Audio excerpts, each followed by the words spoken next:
신실하신 주.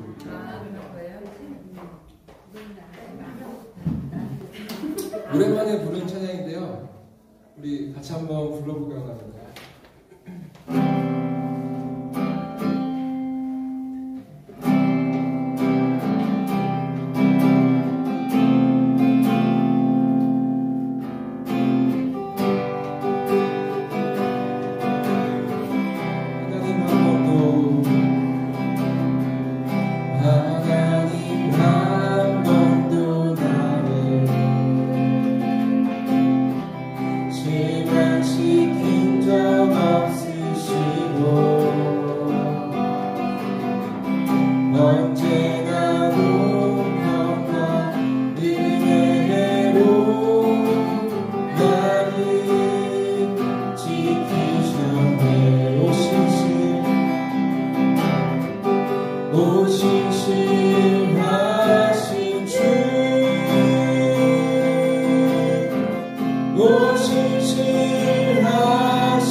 약속하셨던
은혜가 되는 것 같습니다. 아멘.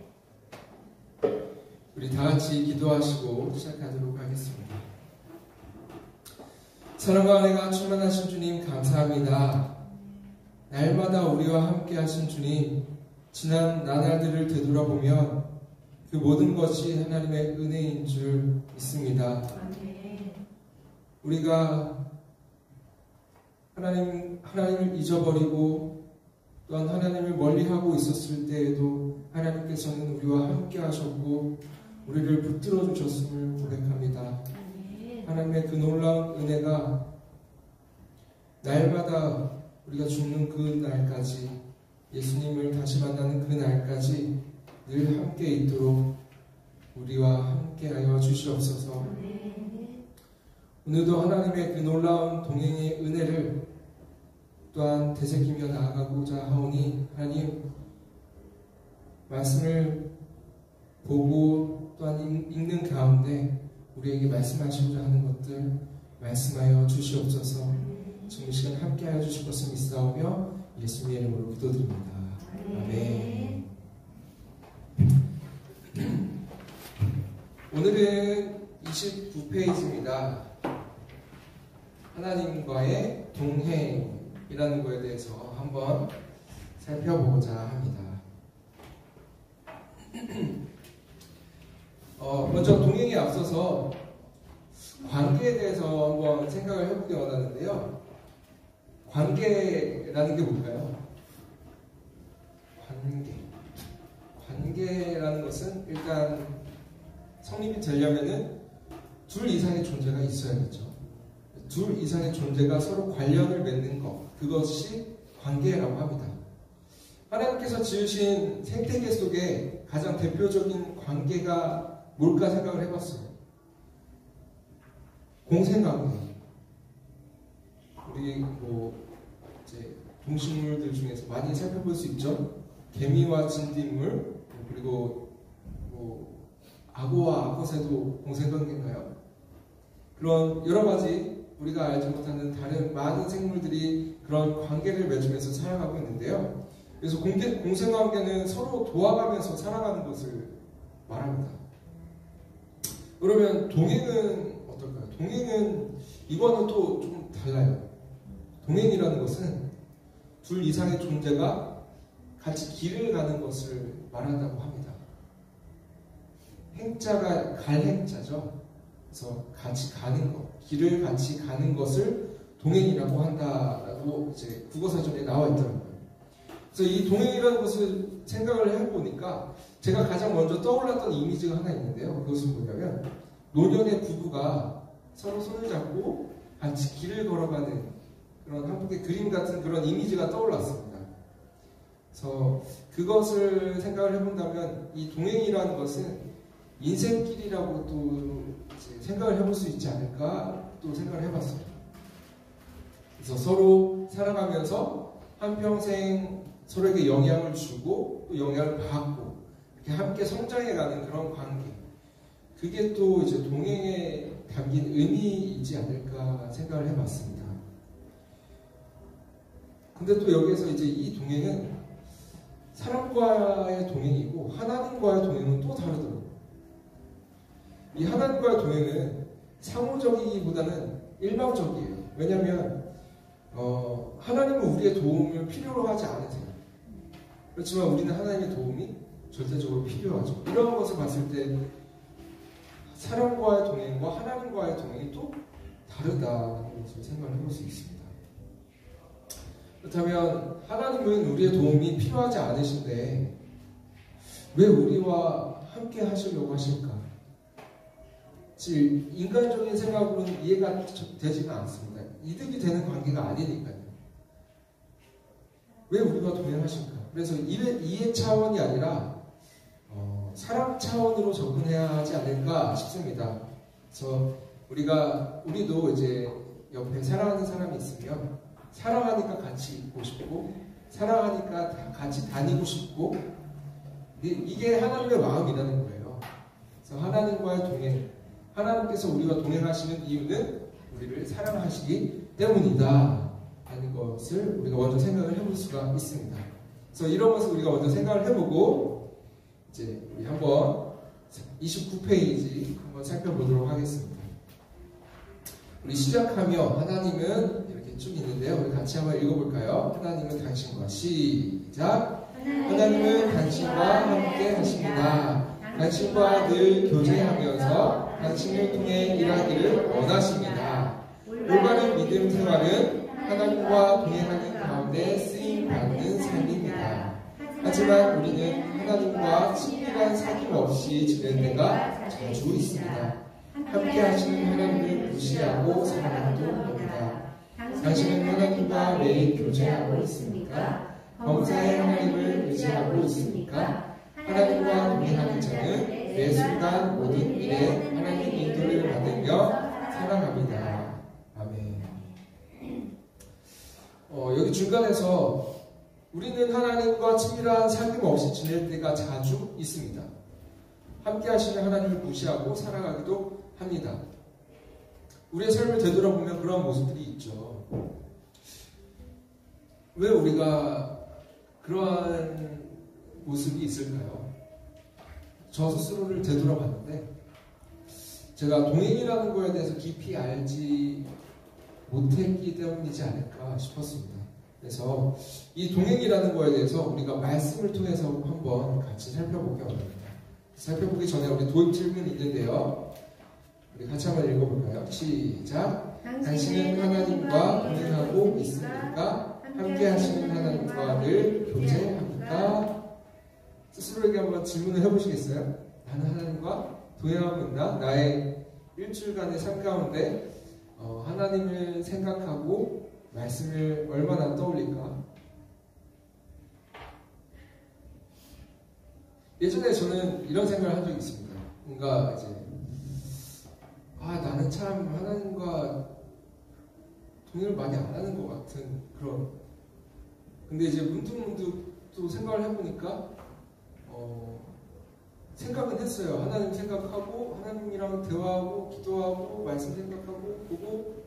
근데 뭔가 이 동행이라는 것을 생각을 했을 때 뭔가 하나님께 더 대단한 그런 헌신을 쏟아야 될 것 같은 그런 것을 생각을 하면 나 별로 안 한 것 같은데 이런 생각이 들더라고요. 근데 되돌아보면 그게 아니구나. 그냥 순간순간 하나님과 대화하고 이런 것들이 동행이잖아요. 그래서 나는 하나님과 동행하고 있었는가 하면은 나도 모르게 이제 나도 의식하지 않는 가운데 하나님의 이름을 부르기도 하고 이런 것들이 있다는 거죠. 우리 뒤로 한번 넘겨보겠습니다. 먼저 우리는 동행에 앞서서 하나님을 알아가는 시간, 하나님을 마주하는 시간이 먼저 필요한 것 같아요.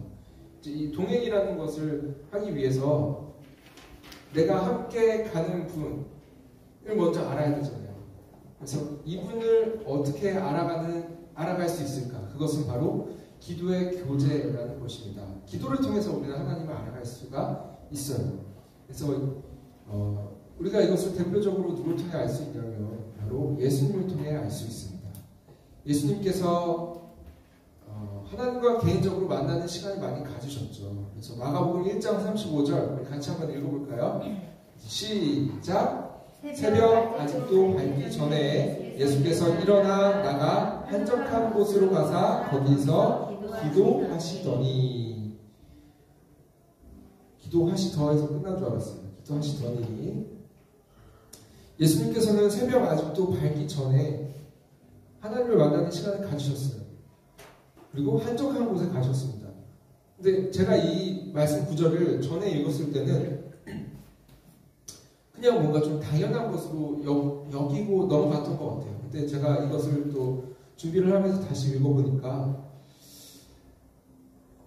우리가 하나님의 말씀을 되게 예수님의 말씀, 그 사복음서에 나온 예수님의 말씀 하나하나를 우리가 중요하게 생각하지 않습니까? 예수님의 말씀을 중요하게 생각하는데 예수님께서 기도하신 거에 대해서는 좀 뭔가 당연하게 생각을 하는 것 같다라는 생각을 했어요. 예수님이시니까. 뭔가 예수님과 하나님의 관계니까 당연하지 않나 이런 생각을 좀 했던 것 같아요. 그래서 이전에는 좀 그냥 대수롭지 않게 넘어갔던 것 같은데 이번에 다시 보니까 그게 아니구나. 예수님께서 행하신 행동들, 뭐 이런 나타내신 것들, 이거 하나하나를 우리가 좀 특별한 관심을 가지고 살펴봐야 되겠구나.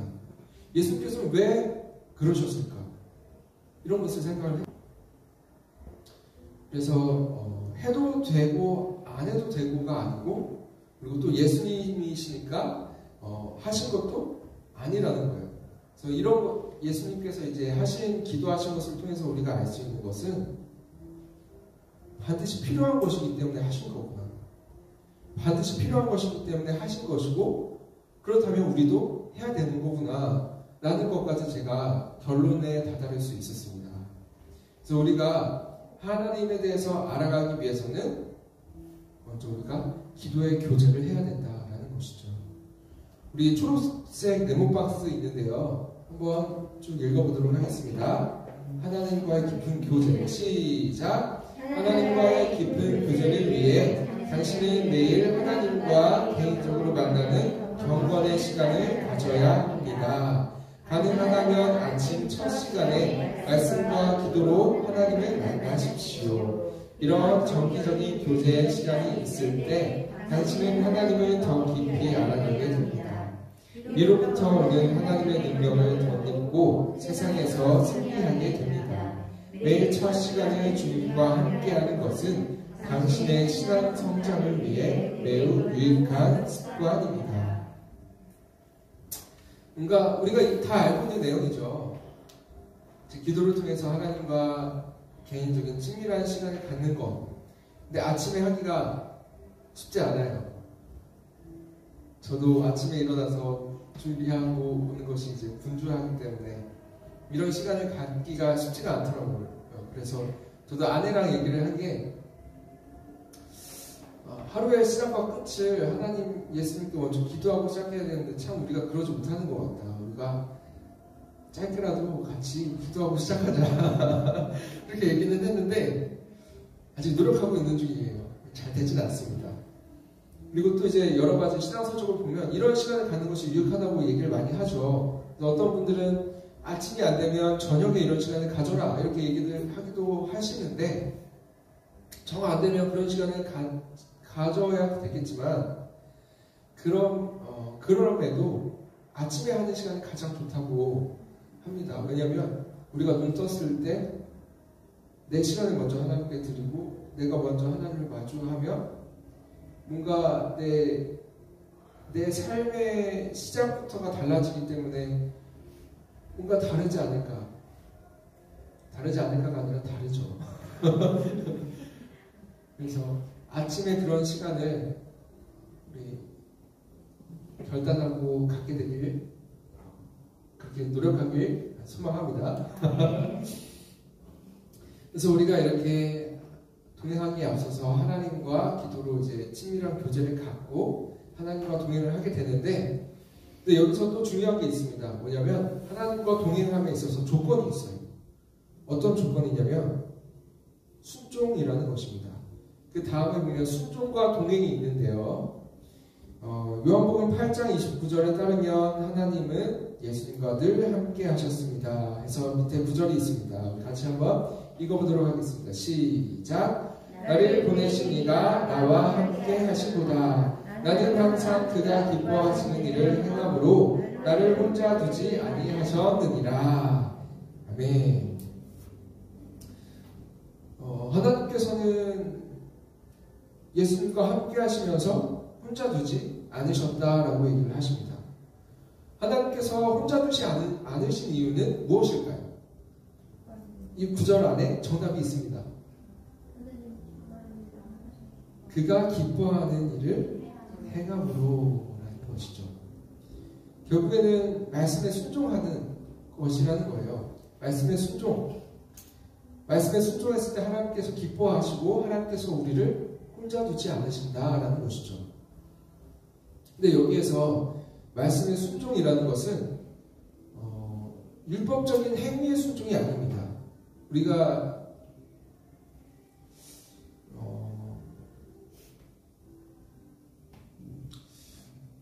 뭐라고 해야 될까요? 이제 우리가 마땅히 해야 할 것들, 이런 것들을 방향이 이제 나를 향해서 이제 향한다면은 나 스스로 되돌이키고 하는 거지만 이제 다른 사람이 향해서 하게 된다면 정죄를 하게 될 경우가 있습니다. 어떤 거냐면 이제 나 스스로 이제 기도해야 하고 말씀 읽어야 되는 거를 이제 스스로 결단하는 거예요. 기도하고 말씀 읽어야지, 맞아, 그래야지 이런 것과 이제 다른 사람을 향해서 이제 말씀 읽고 기도해야지 왜 안 해? 약간 이런 것들 뭔가 이제 마땅히 당연히 해야 하고 맞는 거지만 율법적인 것들이 강요가 되면서 이제 그런 것들 이런 것과는 율법적인 그런 순종이 아니라는 거예요. 그래서 어떤 순종이냐면 뭔가를 내가 이제 해야 되고 지켜야 되고 이런 차원이 아니라 이제 말씀 읽고 기도하고 이런 것들은 내가 은혜 가운데 반응해서 내가 하게 되는 것이고 말씀에 순종이 일어나는 것은 무엇이냐면 예수 그리스도를 구주로 영접하고 그 예수님의 공로 위에 날마다 서 있는 것 저는 이것을 순종이라고 생각을 합니다. 그러니까 내가 뭔가를 해야 하는 것이 순종, 행위의 순종이 아니라 은혜에 서 있는 것 그것이 순종이라고 생각을 합니다. 하나님께서 예수님을 통해서 모든 것을 이뤄놓으시고 그리고 또 그 안에 붙어 있으라 이런 은혜 가운데 있으라는 그런 말씀을 이제 많이 하셨잖아요. 우리가 해야 할 것은 은혜 가운데 서 있는 것, 대속의 은혜 이것이 중요한 것 같습니다. 그래서 내가 대단한 공로를 세워서 내가 대단한 존재라서 하나님께서 동행해 주시는 것이 아니라 내 안에 예수님께서 계시기 때문에 하나님께서 동행해 주시는 거죠. 그래서 요한복음 17장 21절 말씀 있는데요. 중요한 말씀입니다. 한번 성경책 있으세요? 한번 찾아볼까요? 요한복음 17장 21절 말씀.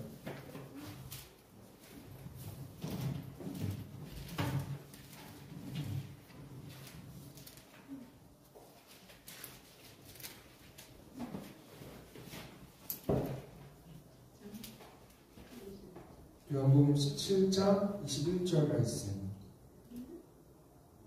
찾으셨어요? 같이 읽겠습니다. 시작. 아버지여, 아버지께서 내 안에 내가 아버지 안에 있는 것 같이 그들도 다 하나가 되어 우리 안에 있게 하사 세상으로 아버지께서 나를 보내신 것을 믿게 하옵소서. 아멘. 하나님께서는 예수님 안에, 예수님은 또 하나님 안에 있는 것처럼 우리도 그렇게 하나님 안에, 예수님 안에 있게 해주셨다는 거예요. 그래서 이렇게 하나 되는 것, 그리고 또 예수님 안에 있는 것, 이것이 우리에게 있어서 너무나 중요한 것 같습니다. 그래서 우리를 자녀 삼아주시고 그런 것도 우리 안에 예수님이 계시기 때문에 우리를 또한 자녀 삼아주신 거잖아요. 하나님께서 우리가 동행해 주시는 이유는 우리 안에 예수님이 계시기 때문에 라는 것입니다. 그리고 이 초록색 박스 내용을 보면은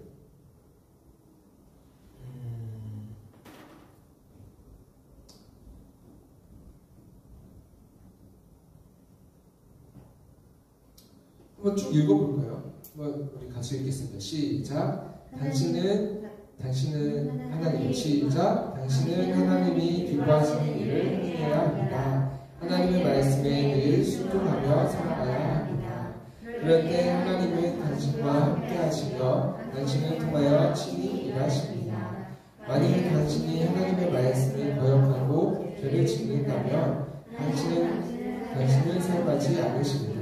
회개하지 않고 계속해서 죄에 머물러 있다면 당신을 떠나실 수도 있습니다. 당신은 두려운 마음으로 늘 하나님을 가까이 해야 합니다. 말씀에 순종하는 가운데 늘 하나님과 동행해야 합니다. 읽어봤는데 여기에서 좀 걸리는 게 있기는 해요. 이제 무엇을 말하려고 하는지는 알겠는데 우리가 말씀을 거역하고 죄를 지었을 때 하나님은 우리를 사용하지 않고 또 하나님은 우리를 떠나실 수도 있고 우리가 두려운 마음을 가져야 되고 이거는 아니라는 거예요.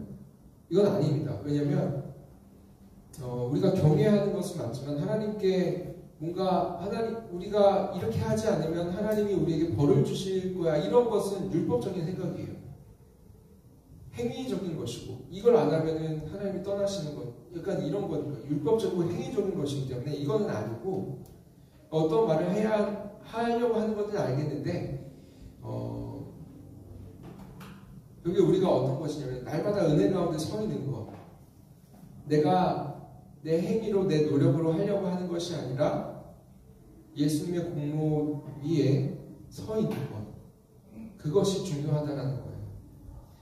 그래서 예수님께서 내 안에 계시기에 하나님께서 우리에게 말씀하십니다. 내가 너를 혼자 두지 않겠다.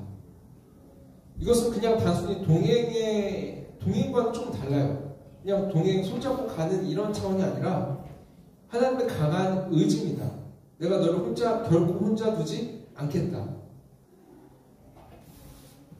하나님의 동행이라는 것은 이런 거라는 거예요. 그냥 같이 가면 가고 아니면 말고 이런 차원이 아니라 하나님께서 강한 의지를 가지시고 너를 혼자 두지 않겠다.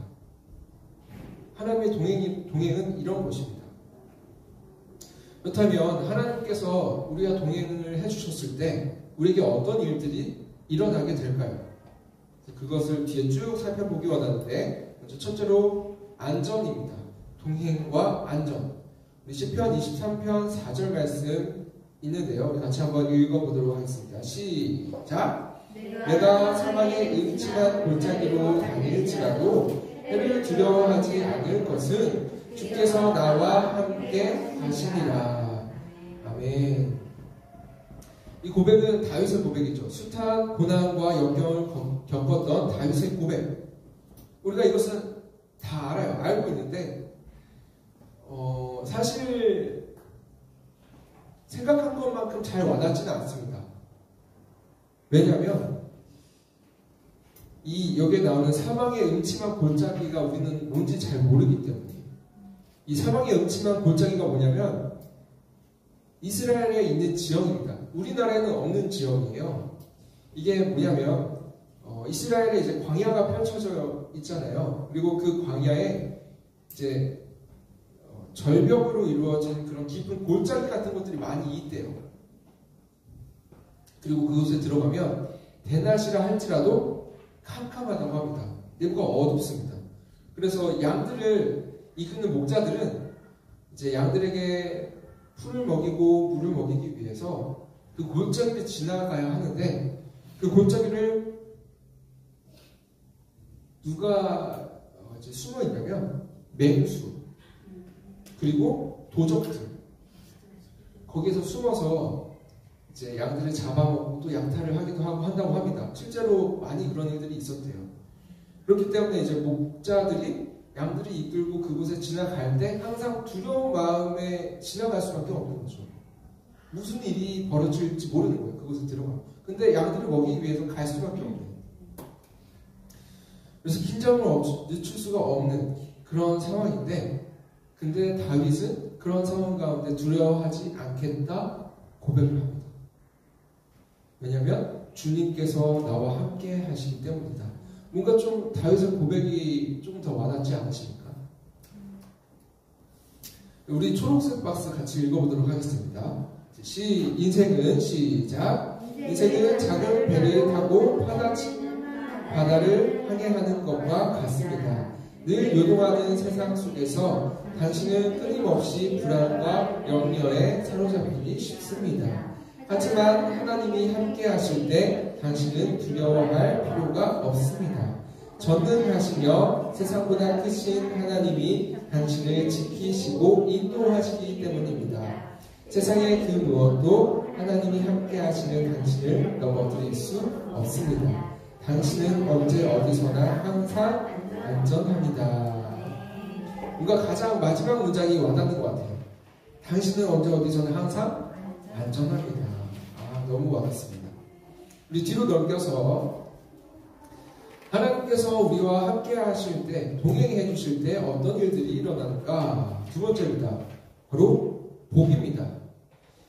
다윗은 늘 하나님과 동행하였습니다. 시편 16편 8절 9절에 따르면 하나님은 항상 다윗의 앞에 그리고 그의 오른편에 계셨습니다. 우리 같이 한번 읽어보도록 하겠습니다. 시작! 내가 여호와를 항상 내 앞에 놓으시며 그가 나의 오른쪽에 계심으로 내가 흔들리지 아니하리로다. 이러므로 나의 마음이 기쁘고 나의 영도 즐거워하며 내 육체도 안전히 살리니.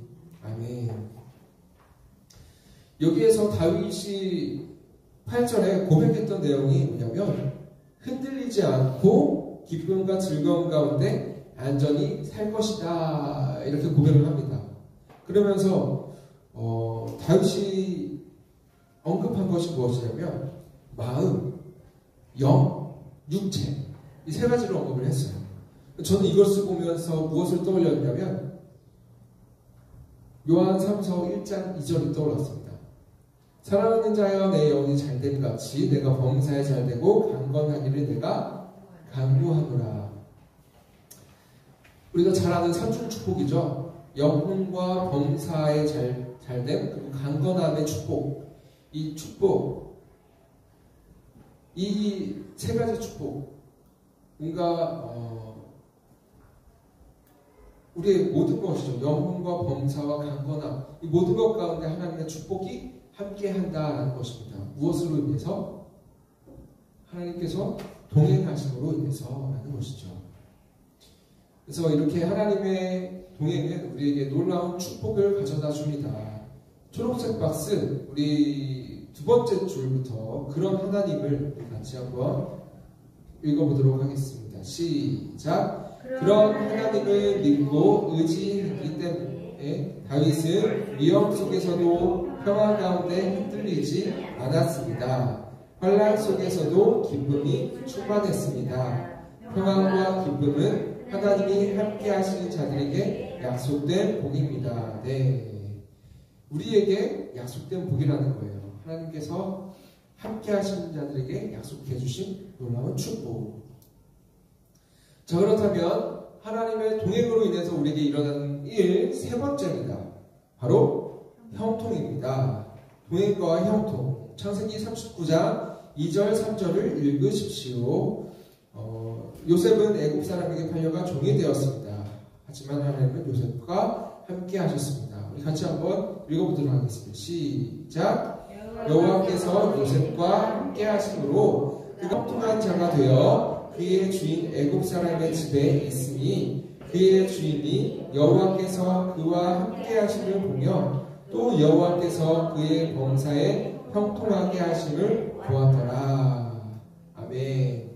우리가 많이 알고 있죠. 요셉은 형통의 사람이다. 하나님께서 함께 하시고 형통의 복을 주셨다. 근데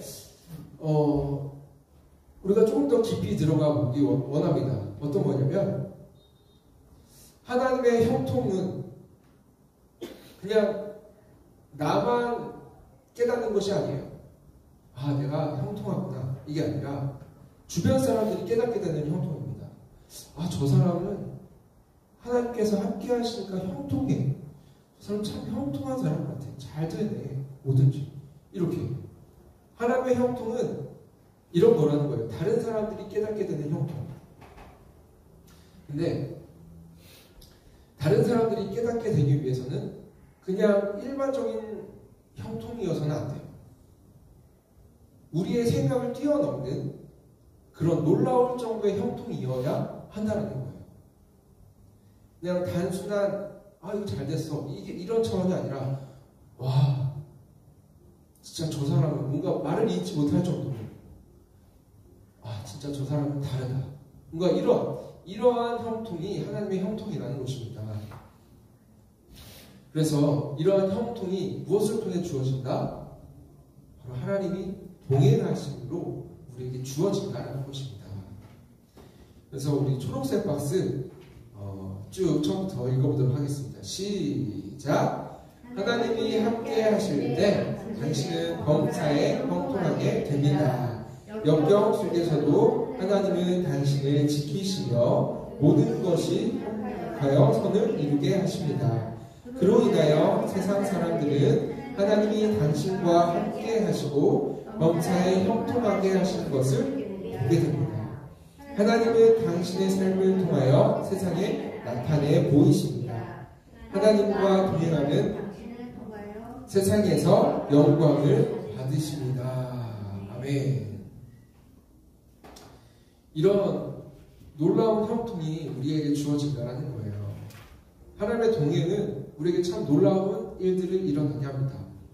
먼저 아까 살펴봤던 것처럼 안전, 어떠한 상황 가운데도 안전을 허락하시며 또한 우리의 모든 것 가운데 놀라운 축복을 허락하시고 또한 모든 사람들이 깨닫게 하는 형통을 우리에게 주신다는 것이죠. 그래서 우리가 이전에 하나님께서 나와 동행하셔 뭔가 이런 그냥 나와 그냥 옆에 붙어있는 이런 개념, 이런 차원이 아니라는 거예요. 하나님의 동행은 말씀에서 살펴봤던 것처럼 놀라운 것이라는 것입니다. 그래서 우리가 이렇게 살펴봤는데요. 이 하나님의 동행이라는 거에 대해서 한번 나눠